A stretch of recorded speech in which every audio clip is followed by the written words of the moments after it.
Never look a gift horse in the mouth. A bird in the hand is worth two in the bush. These sayings are interesting, even if they don't necessarily always make sense, and they make the world feel real. They make our world feel real. So, how do you mimic this in your D&D games? Welcome back to How to Be a Better DM. I'm your host, Justin Lewis, and this is the show to help you be a better DM for yourself and your players without spending extra time, extra money, and extra hassle, but still getting the very best from yourself and from your games. And today we have an awesome episode talking about many things, including language. And I have my guest here, Ethan from Lyres for Hire, which is I believe you're based out of Chicago. Is that right? That's correct. Yeah. Yeah, a Chicago-based D&D expert, specifically as it relates to linguistics. However, you are also a professional dungeon master, and you are in the midst of studying for a PhD. Is that right, or did you already get that? That's correct. I'm pursuing my PhD in linguistics, but these days I'm working full time doing AI security consulting. Wow, Uh, that is really cool. so there's sort of a dovetail going on in my Yeah, life right now. Yeah. cool. Well, actually, that does bring me to my first question, which is, aside from AI, I totally forgot what you just said. It went way over my head because I don't know anything about tech. But what else are you geeking out about lately? Yeah, in terms of the D&D/tabletop hobby, I went to Gen Con this past weekend with my wife and grabbed a copy of Shadow Dark, the like OSR sort of distillation of D&D 5e by Kelsey Dion at the Arcane Library, and it is just a fantastic rule set. I mean, everybody's been talking about it because it won like four golden Ennies this year, Wow. but I'm just enamored with the system, and I've been trying to get all my DM friends to sit down and run a game. Maybe I'll do it about next week or so. Yeah. That's awesome.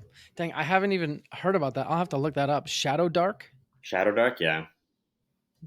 I think my habit of living under a rock is it's not a good one. I should Yeah. probably be more aware of the world around me, to be honest.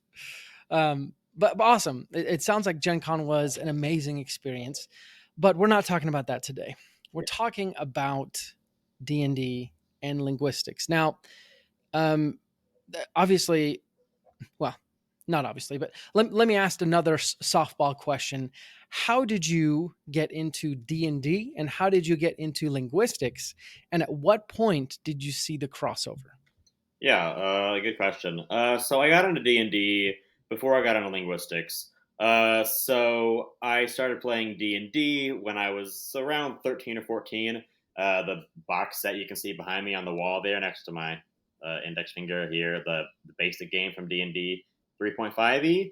I got that as a birthday gift from my uncle, who was always sort of like nurturing my love of all things sort of fantasy. Another thing that I really loved back when I was around that age was the Inheritance series by Christopher Paolini. And something that I loved about that book was the incorporation of the ancient language that Paolini had devised for his setting, and also a big fan of Tolkien at that age. So like there was already the beginnings of the sort of like crossover between like language and fantasy and the sort of like exploration of linguistic concepts in a fantasy world. So you can already see sort of that sort of like nascent kind of trajectory for me. But yeah, so I played a lot in high school. Took a kind of a break during undergrad and got back into it during grad school. D&D that is. Uh, During my undergrad and grad school, I started doing linguistics. I was originally planning to be a Spanish teacher because I was always a fan of languages. And when I saw some of the depressing statistics about being an educator, I decided that I was going to start looking for alternative career paths. And that's when one of my electives that I was taking for my education degree was actually a linguistics sort of one-on-one course. And I ended up liking it so much that I talked to my advisor and she hooked me up with a professor at Purdue University where I did my undergrad and my master's, Elena Benedicto, in the Indigenous and Endangered Language Lab at Purdue. So I worked there for, I worked there for about 4.5 years doing research on indigenous languages of South America and like southern United States. So I'm super big into sort of like I got really into linguistics there, and I decided to start continuing that as a career path. But yeah, when the pandemic started, I started doing D&D more often, and then I started this enterprise here with Lyres for Hire, sort of looking for a way to sort of make my linguistics relevant and sort of find a way to combine my passions. And I found that like there was kind of a niche to be filled in terms of creating accessible ways of personalizing or customizing characters for D&D and sort of taking advantage of these linguistic instincts that we have as people. So if you can take advantage of something that you already know instinctively, I think that's a really accessible resource that all humans have access to. Humans being these sort of innately linguistic beings. So I thought it was a really cool crossover. Hmm. So you said linguistic instincts, Yeah. and I don't think I've ever heard that term before. Oh yeah. Can you, yeah, tell us a little bit more about that? Yeah. I was sort of like drawing on a book title by Steven Pinker, who's sort of like a linguist and pop scientist. He writes a lot of like sort of pop science sort of work. So he wrote this book called the Language Instinct, which is drawing on some of the insights from like the last few hundred years of language research and like language and philosophy, which is like going back through like Noam Chomsky and Aristotle and sort of this idea that humans acquire language and we sort of make use of we acquire sort of an infinite system. Like there's nothing that humans can't talk about, right? So uh, we can sort of make up sentences that have never been uttered before using the sort of ability to combine tokens together, combine words together. If we sort of develop our own grammar and nobody teaches us these rules, we sort of like we gain them through access to finite stimuli, right? It's like we hear our parents and our people around us talking and using language, but like nobody's sort of like goading us into sort of like, here, this is what you need to do. This is how you construct a grammar. This is how you become a linguistically capable human. We sort of intuit our own rules as we're developing, and then we yeah, it's an argument that became really popular back in the 50s and 60s under linguist Noam Chomsky. He called his argument for the existence of some type of like language instinct is called the poverty of the stimulus argument. Basically, that the input we receive when we're developing language is so small compared to the capacity that we eventually develop. What interests me about that is I feel like to some extent, based on what I've understood, which probably isn't that much, um, role playing is somewhat similar in that you play D&D the first time you're asking a lot of questions, but by the second time you play, you're sort of doing things somewhat intuitively. And it's interesting that you said we intuit our own rules, right? Mm. Um, I think the thing that's fascinating to me is as a dungeon master, we're creating these characters that are NPCs. So how do you create the rules that fantastically this character would have intuited? Does that make sense? I'm so maybe if I can like sort of try and rephrase the question. Yeah, So yeah. when I'm designing a character, either an NPC or like a player character that I'm inhabiting for that session, then like sort of like what's my approach to sort of developing their like mindset of the mentality? Usually I take like a sort of like a small constellation of like what if questions. I'm like, okay, like this person has something that they love and they've got a couple of different interesting things that happen to them in their life, and I try to just sort of build on that, but it's very improvised, sort of like I don't it's not super highly structured. It's just whatever I'm feeling in the moment. Hmm. Again, that's what it's quite intuitive for me, but it's not necessarily something that's always explainable. Sure. So then once you create this kind of constellation of a personality, right? All these questions of what do they care about, what makes up a little bit about them. How do you then transfer that into their language in a way that, and I think maybe what I'm asking is using words, how do you make one character sound different, like a different person, if you don't change voice tonality? You don't use any voice acting skills, just what words they use. Yeah, yeah. So I would say the way that I use language is very indicative of my upbringing, like as a person who inhabits Earth. And sort of, I always grew up in the Midwest, and so I have a lot of Midwesternisms when I'm speaking. Like I say soda instead of pop. Like we have these sort of like with these linguistic markers that sort of that sort of point out some of our sort of like our social identities. So like, and I've been steeped in academia for a super long time, and so I comport myself in a way that I sort of like I communicate in a way that sort of belies this exposure to a lot of like academic and formal sources. So I sometimes speak in a way that's very like formalized or possibly like overly academic. And so I think that is another way that sort of shapes my own speech as Ethan Myers. And so I want to draw on that analogy when I'm sort of creating a fictional character, right? If I'm a dwarf and playing as some type of I'm playing as some type of dwarf. I want to think about like okay, like what was their upbringing? Like were they in a guild? Then like they know some guild jargon and they see the world through a person who has always grown up in a guild. Like they draw analogies that a person who's growing up in the forest may not draw. Like a person who grows up in the forest might make animal analogies, whereas a person who grew up in like a guild with a lot of sort of financial dealings, they might make more financial analogies and metaphors to sort of relate to the world and relate to other people. And so I think that there's a little bit of what you call like linguistic relativism going on in terms of like how you bring a character to life linguistically. What about two characters, a brother and a sister, Uh-huh. grow up in the same family? They're going to use similar words, but there's still going to be minor differences, or is that actually not the case? Because I don't know. I'm not, not a linguist.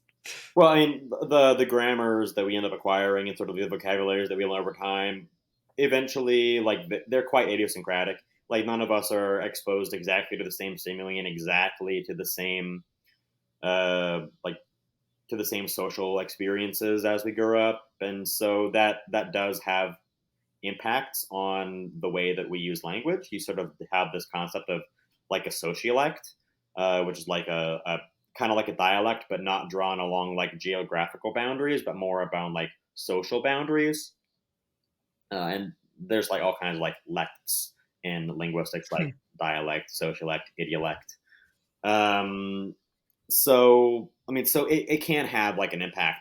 I don't know two things. One, like I don't know how big of an impact it's actually going to be. Like my sister and I, like we talk quite similarly, even though like we have similar interests and we had similar like life journeys. But and anyway, I'm sure we talk a little bit differently, prosodically. Even like she has sort of like stereotypical sort of like female American standard English vocal traits.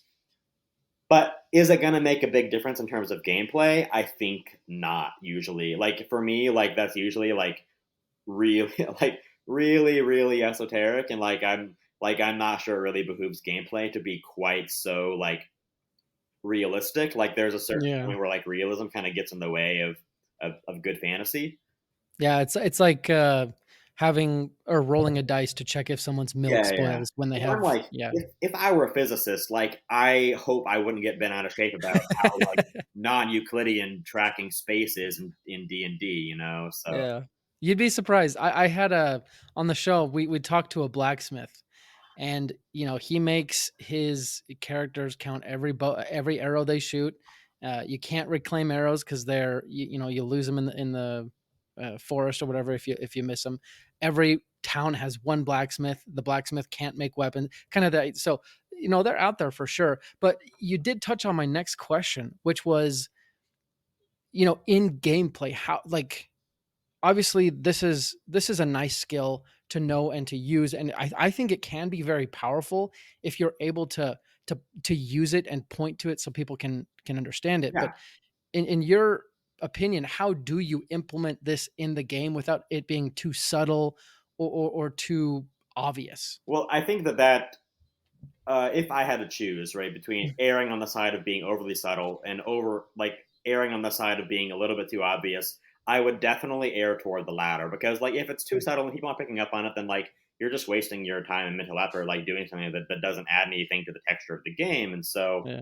so like really what's the point? And so when I try to do it, it's usually like a little bit sort of like flanderized, sort of like exaggerated and sort of like a little bit cartoonish, because I want to accentuate, I want to sort of like exaggerate those qualities because they're supposed to communicate something to the players. They're supposed to be informative about that character's life experiences and sort of like social inclusions, right? So I want to draw attention to that so that the players can use it to make decisions later on.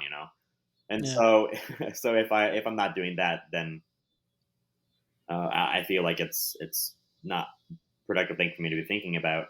So I try to sort of like make it as simple as possible, right? And I ran into this issue when I was doing the idiom craft on Instagram a lot more Mhm. actively, and I was taking requests from followers on like what idioms they wanted next. And eventually it got to this point where like requests were getting more and more niche.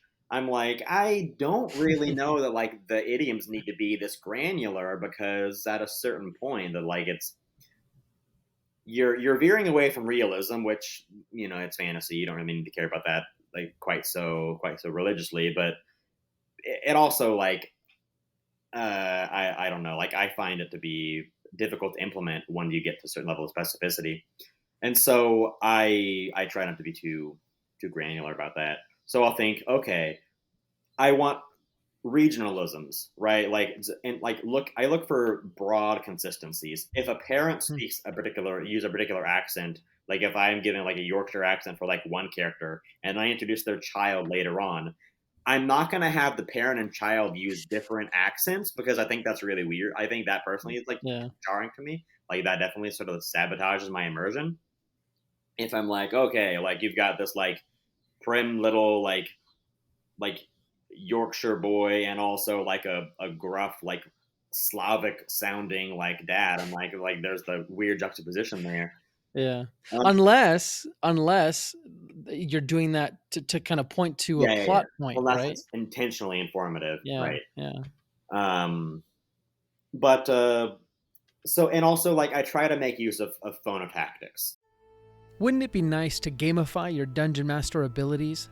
In D&D, characters can reach level 20, so why can't dungeon masters? We're happy to tell you that now you can. We created the Dungeon Master Level Up Guide for you. It's a simple tool to gamify your progression to higher and higher levels of dungeon mastery. It includes Dungeon Master levels 1 to 20 with associated XP requirements, as well as a long list of Dungeon Master activities that will give you XP to get you to level 20. Each activity has a challenge rating and an XP amount.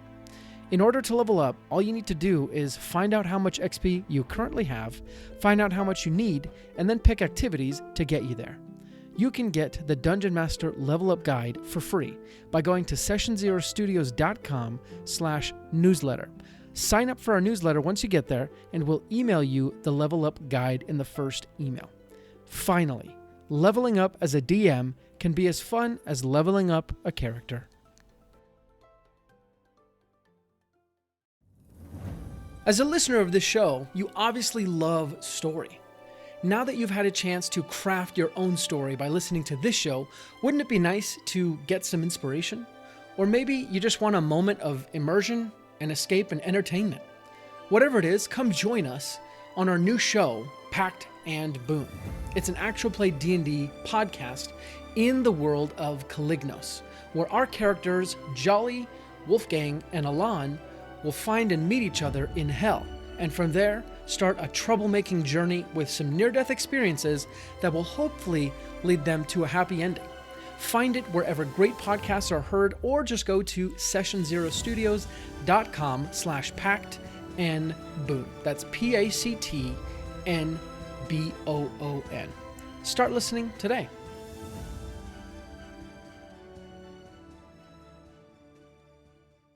So phonotactics, to use some linguistic jargon, is basically the way that people consider sound, the way that sounds fit together in a language. So like we have an instinct as like English speakers of like what makes a good word, right? So like we know that like glass is a perfectly sounding word, a perfectly normal sounding word, and glim, even though it isn't a real word, it could be a real English word, right? But like the libub is like not a valid string of sounds that you could concatenate to make an English word, right? And different languages have different sort of restrictions on like how you concatenate sounds together. Like Japanese prefers open syllables, and languages like Czech have like more consonants permitted in a row. So I try to think about that when I'm sort of like looking at languages too. So like if you're from like one region, like I have names fit particular phonotactic patterns that other regions have different phonotactic patterns, just sort of like can sort of show these broad cultural divides, and I can kind of signal the existence of other cultures and make the world feel a little bit more lived in without really committing to sort of developing like an entire different language for those people, because who's got that kind of time? Tolkien. Um, so if I've understood right, essentially what you're saying is for the average dungeon master, right? Like myself, who Yeah. doesn't have a lick of linguistic capability other than, speaking a language or two. Um, a simple way to implement what you're talking about, this phonotactic, or phonotactics, I don't know if it's plural, but you look at your map, you pick groupings of regions, and you say in this area they like words with ch and th, and in this area they don't like words with ch and th, and instead they use x and q a lot. Is that Yeah, is basically, that yeah. So yeah, I'd say like, okay, I'll set a couple rules. Like maybe I draw the map into like three different regions, and I'll be like, okay, in this map it's like open syllables, like Malaka and Balaga, and like they use these letters and these sort of like syllable structures, and then in this region, like a lot of syllables end in ch and k and g, so like, and so I make up a couple rules, and I just try to stick to like one or two rules per naming scheme, and it makes it easy to keep track of. And another way of sort of cheating that is just like say like, okay, this name I'm imitating all Romanian names, and in this place I'm imitating like all Polynesian names, and you just sort of like steal from like existing like yeah. linguistic traditions, and you can sort of like mix and match and sort of find out what sounds cool. That's awesome. I find I do that myself a lot. So I lived in Italy for a couple of years. I speak Italian. So like I kind of stray back to honestly just like taking actual like Latin words. I'll look up like a word and be like, what is this in Latin? And I'll use that. So Yeah. it's funny that that's, a valid thing. Um, Actually, along these lines, I did want to ask if you had sort of like a simple playbook, like, hey, Dungeon Master, this is like simple ways to implement linguistic tactics in your world or in your games, and you're kind of handing the dungeon master these building blocks just like that phonotactic idea. What other things would you give them? Yeah, I think I would definitely have to mention like the utility of idioms. Like like we've used several idioms in the course of our conversation already. Like you were talking about earlier about living under a rock, right? Like that's like another idiom, right? Like Yeah. English has an estimated like 20,000 idioms according to Wow. some studies of idioms in the English language, right? So like English has abundant idioms, and there's 7,000 languages around the world, each with their own sort of respective inventories of idioms. Idioms are just one of those sort of like instincts that we have as language users, that we want to talk about things that are abstract, and in order to do that, to communicate about those things better, we create analogies and metaphors, and we talk about these abstract concepts in more concrete terms. And the idioms that we sort of like, we take these little chunks of language and they become fossilized into sort of like more general meanings, like, and I think that that's a really convenient resource, right? Because it allows you to think about, okay, what type of comparisons would this culture make? Like if you're like sort of like an arboreal elf, like you can sort of borrow a lot of like idioms from your immediate surroundings, and those become, you know, the basis of idioms that you can make, right? So like idioms usually come in these sort of like the same sort of structure. You've got this expression that you have that's tied to like a metaphorical figurative meaning that doesn't necessarily match to the literal meaning of the word that you're using.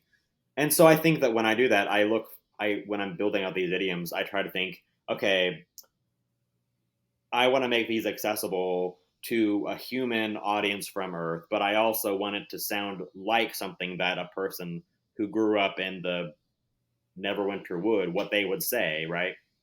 And so I'm like, okay, so the elf, I can, if you take the idiom in two components, the sort of like the thing you say and the thing that it means, the thing that they say, that can easily be drawn from like a few buzzwords from like that culture, like trees and leaves and bows and arrows and mosses and whatever, like arboreal kind of things.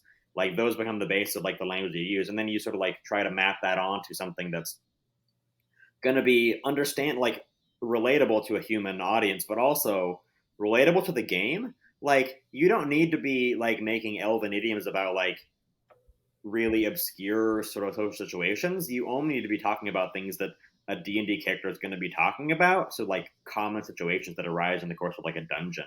Like because otherwise like you're never going to use it and it's just going to be like sitting in a notebook someplace. So I try to think a little bit about like what are the idioms that humans want to use or they might find useful while running the game, but also it makes sense for like an elf to say. And so like to give it like an example off the top of my head, right? So like maybe like you're falling out of a tree and like you hit every branch on the way down, right? And it's sort of Mhm. like an elven incarnation of like Murphy's Law, right? Everything Uh, that can go wrong, you know. yeah, and a branch on the way down.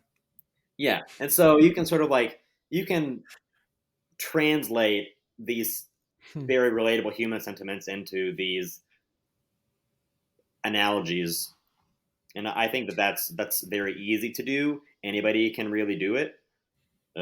So I think that that's one part of the toolkit that you can make. Like, and you don't have to know like a book. Like when I was on Instagram, I made more than 2,000 idioms for like various cultures and species and like settings and other nonsense. And like you don't need to know all of those. Like I'd say like pick 3 or 4 of your favorites and keep those someplace like on a short list and use those. Like make like seeing the same idiom 2 or 3 times makes it feel way more real than using an idiom only once and players are like, what the heck did you just say? And then forgetting about it. Like the second time you use it and the players are like, I know what that means and I don't have to ask. Now they feel connected. Like you have this sort of like you have this buy-in. I think the thing that I like about idioms, as you described them, is they tap a lot into the human experience, Mm, and I think that's part of why they're so powerful in the game, is because of their deep relatability. Right? Everyone is like, yeah, I've definitely fallen from a tree, right? I know how that goes, but and it's an instant connection. And yeah. it's funny that you said 3 or 4, because I was going to ask, like, for a player and for a DM with like NPCs, how many do you think each should Yeah. have? I'd But say when if I make like a dwarven paladin, I'll be like, okay, like let me look at my list here and I'll like pick a couple paladin ones that sound like what my vision of this character would say, and then I'll pick a couple dwarven favorites, and then if those come up, then I'll use them, or I'll just make up some new ones. And if I make something up, then I'll write it down. The first idioms I ever made for D&D was when I was running a game for some of my friends in the linguistics department here at Northwestern. So we were all linguists except for my wife, and they were playing this game, and they met some dwarven NPC, and they said something surprising to him, and he was just like, "I will fire in my beard," and they were like, and so I just like made up an idiom on the fly, like sort of like to show Mhm. surprise or indignation, and they loved that idea of like a dwarf saying "fire in my beard," and it sort of became like an in joke in our little game. And then I'm like, this is kind of fun. So like I made like a little list and I shared some things on Reddit, and people thought, oh, this idea is super cool. So I didn't do anything with that for like several months, and then when I started doing the Instagram thing, I'm like, let me repost that content, and people were like, this is awesome. So then it went out of control. Dang, I love that. Aside from idioms, I know we don't have too much time left, but aside from idioms and phonotactics, good thing I wrote that down. What sort of things would you say, hey, dungeon master or player, I guess, here's a quick, simple thing that you can use to really make your characters come alive? Uh, to make a character more alive. So like, Mhm. okay, yeah. So I have lots of thoughts on like using language in games to make a character feel more alive. Aside from idioms and like sort of naming conventions or like sort of like phonotactic conventions, Mhm. um, I would say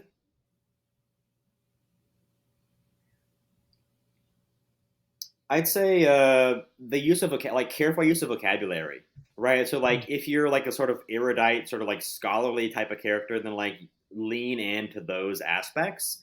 So like Mm. find a personality that you can listen to. Like I don't know, like listen to an academic. You're like just dealer's choice. Like just listen to somebody like do a TED talk or like an academic presentation on YouTube and sort of like figure out like, hey, like how do they talk? Like you can just like take a couple notes and then see if you can emulate them in your own style.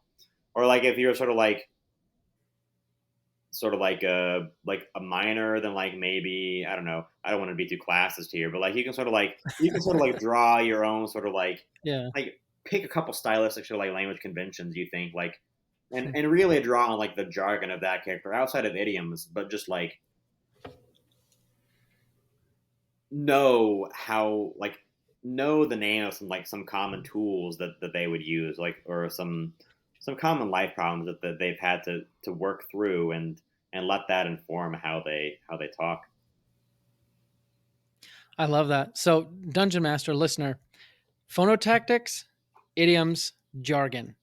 Like three very simple one word linguistic tactics that you can take to the bank. Another idiom there for you. Um, awesome. Well, thank you so much for being here with me, Ethan. I sincerely appreciate you sharing your knowledge and your expertise with my audience. Before we let you go, we have a few more questions. Well, actually, just two. So a couple more questions. Yeah. First, as you head out, what is the last thing that you'd like to tell our dungeon masters? And then question number two is how can people reach out to you, support you, and see what you're up to? I'm a little bit less active these days, but if you want to follow along on my D&D journey, you can join me on Lyres for Hire on Instagram or Threads. I'm more on Threads these days, but yeah, you can look up Lyres for Hire, the instrument, not the mendicant. Uh, but so yeah, that's how you can find me. And as far as like things I want to say, so like I always say when I close my sessions, I always say, be well, roll well, and have fun. I think that's the most important thing you can do in life and in the hobby. So definitely, Absolutely. that's what I'd like to part with.